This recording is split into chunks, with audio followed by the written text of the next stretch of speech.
Are you excited about peace? I cannot hear you. Are you excited about peace? I came here to share a dream with you. But before I begin, because you're young people, do you want to hear about a small dream or a big dream? How big a dream do you want to hear about? Ooh, this young person said as big as the universe. I like this crowd. Because although I might be in my middle ages, I still feel like that 17-year-old young person that had the whole world ahead of him and was willing to put my neck out on the line to chase a dream that is the greatest dream of all. And that dream was to build one family under God. Now, why is that the greatest dream of all? Well, let us be philosophical in terms of analyzing human history. Today, in the 21st century, we have received a tremendous blessing and grace that we know what freedom and we know what human rights looks like. But throughout the vast course of human history, humanity never understood or realized those ideals. Those ideals came to fruition because a nation was formed that championed those ideals, not only the 20th century, but well into the 21st. You know, I was born in Korea right after the Korean War. I remember growing up in poverty where to only have the ability to eat any kind of protein was a luxury that only a few families could share. Yet, in such a short period of time, the world has changed.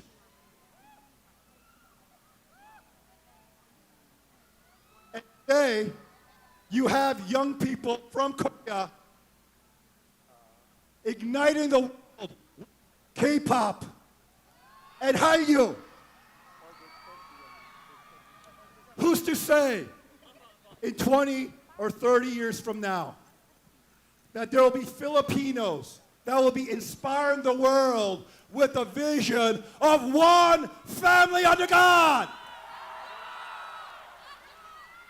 That is why I am planting the seeds in you, young people. I want you to dream, and I want you to dream the greatest dream of all. You know, many times I say the quote of Genghis Khan where he said, if one person has a dream, it is but a dream. But if all of humanity shares in that dream becomes a reality. Now, as I said, the concept of freedom and rights is a new modern phenomenon. Where did it begin?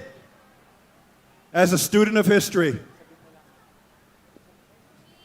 let me share with you where those ideas arose. Through the Enlightenment, and eventually culminated with the ideas that formed the United States of America.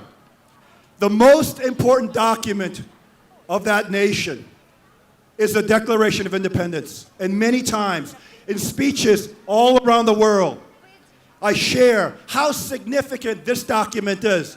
Even though many Americans today talk about the constitutions and the Bill of Rights, I believe that the most significant document, not only for the nation of America, but for humanity itself, is in the Declaration, especially the second paragraph of that Declaration, where it's stated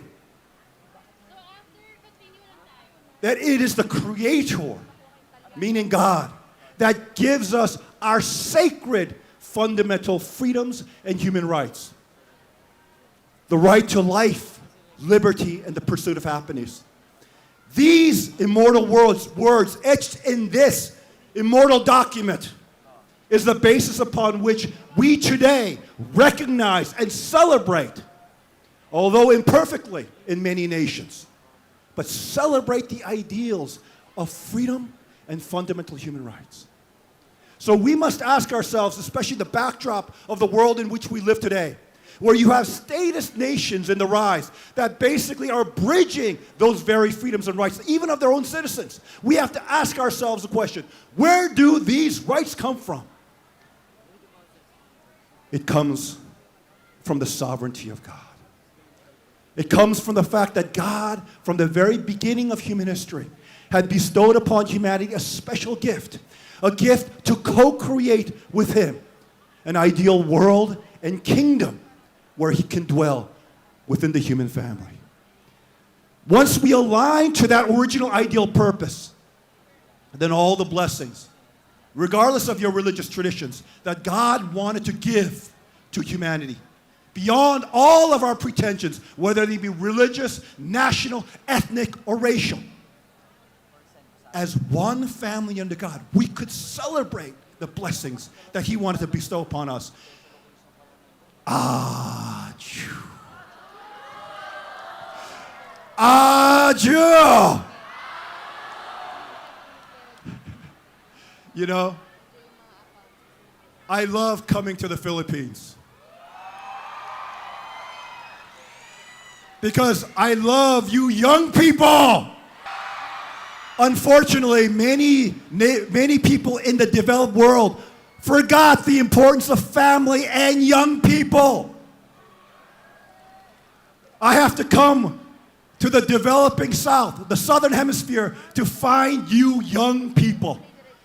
For you, if you are inspired to dream and be an owner of a dream, within one generation can bring about fundamental change, not only within your nation, but within the region and the world. Do you want to do that, yes or no?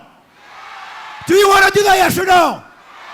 Do you want to be the owners of one family to God, yes or no? Ooh. So, I'm going to see how much you want to be an owner, okay? We're going to split the crowd, left and right.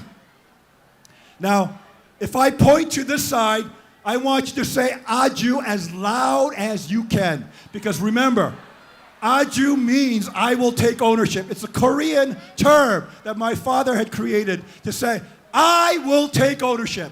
I will become the owner. Now, let's see. Who has greater ownership? We have to have a good competition going, do we not?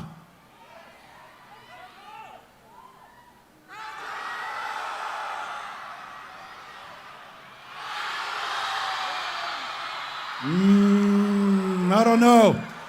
I need more excitement. I need more excitement. Now, I know that many Filipinos are well behaved, but today I give you special permission to be as wild as you want. So, I don't only want you to say Aju to the top of your voice, but I want you to stand on your chairs and move and get one. Whoa, whoa, whoa, whoa, whoa. No, you're jumping the gun now. It's only when I point at you, okay? So let's do it. Let's try it one more time.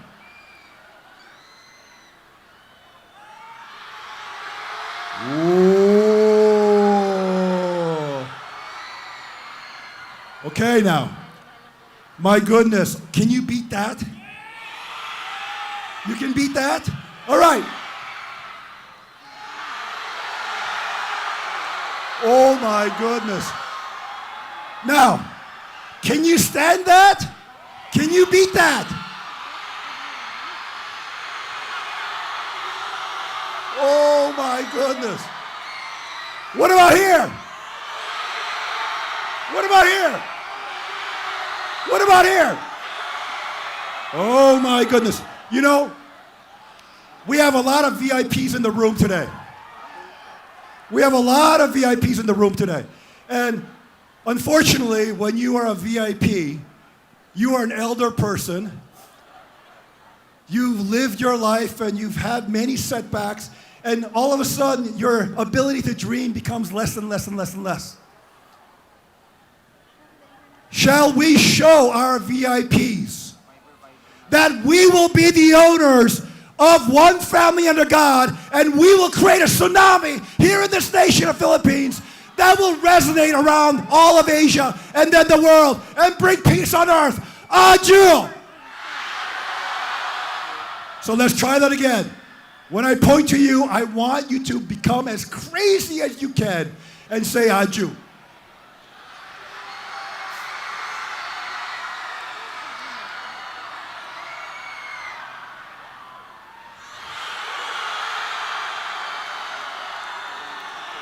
Oh my goodness.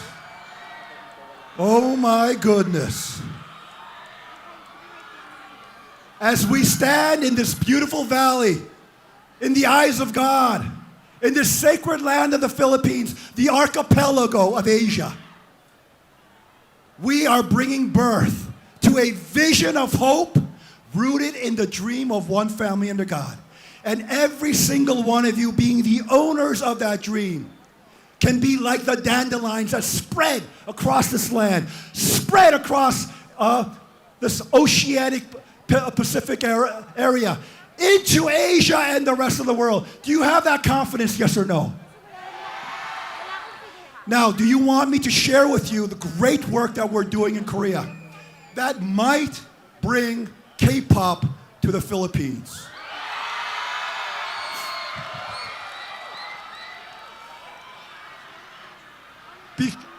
Before I came here to the Philippines, I had a huge monumental event in Korea where heads of 1,000 most prestigious NGOs rose up together, gathered in 20,000, filling the largest indoor arena in Korea. And there, they pledged to take ownership of the Korean dream rooted in the vision of one family under God. To unite the Korean peninsula and to do what every major power could not do. Inspiring the people themselves, not the government, not the presidents, but the people to rise up, sharing the greatest dream of all, one family under God.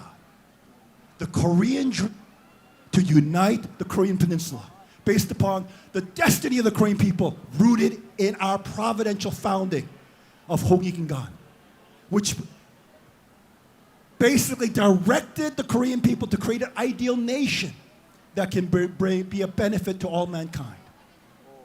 I look at that as creating a nation that can be able to bring peace to all of the world. There, over the next 3 years, we've made the determination, all those leaders that will gather there, we made the determination that we will mobilize within 3 years' time. Because in 2025, that year marks the 80th anniversary of Liberation Day, the end of World War II. Within 3 years' time, we are going to mobilize tens of millions of Koreans based on the Korean dream, based on the providential mandate rooted in Hongik-ingan, based on the greatest dream of all of building one family under God. Rise up to take charge of the peninsula and the future of the Korean people and unite the peninsula, bringing peace to that troubled land. Adieu!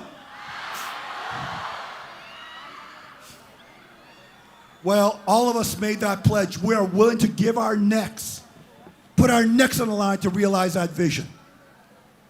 Well, I knew that after I was able to move those Korean leaders, I had to come here to the Philippines. Why? Because Korea and the Philippines have a shared destiny. Korea is a peninsular nation. Philippines is an island nation. Korea and Philippines are two Christian nations at the gateway to Asia. It basically ties this region to the west and to the east, to the new and to the old. So what happens here in Korea and the Philippines will move not only Oceania, but all of Asia. So do you want to stand with the Korean people? Do you want to stand with the Korean people based upon the Korean dream and help unify the Korean Peninsula? Yes or no? So if we have tens of millions of Koreans on the streets of Korea seeking, demanding unification based upon the Korean dream, can you, as young people, motivate other young people in this nation to stand with them? Yes or no? I can't hear you. Yes or no?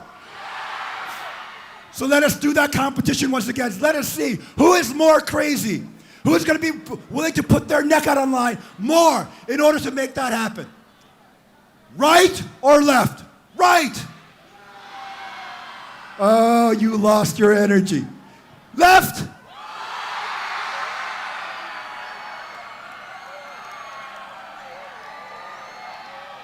Ooh. I'm going to give the right another chance. Right? Ooh. Like I said, I might be a middle-aged man, but I'm still a 17-year-old inside. And you don't know how much I want to be in those seats with you, yelling and screaming with you, being an owner with you, being inspired with you to basically bring about a new world through this vision of one family under God. May God bless you and your families. Thank you very much. Thank you very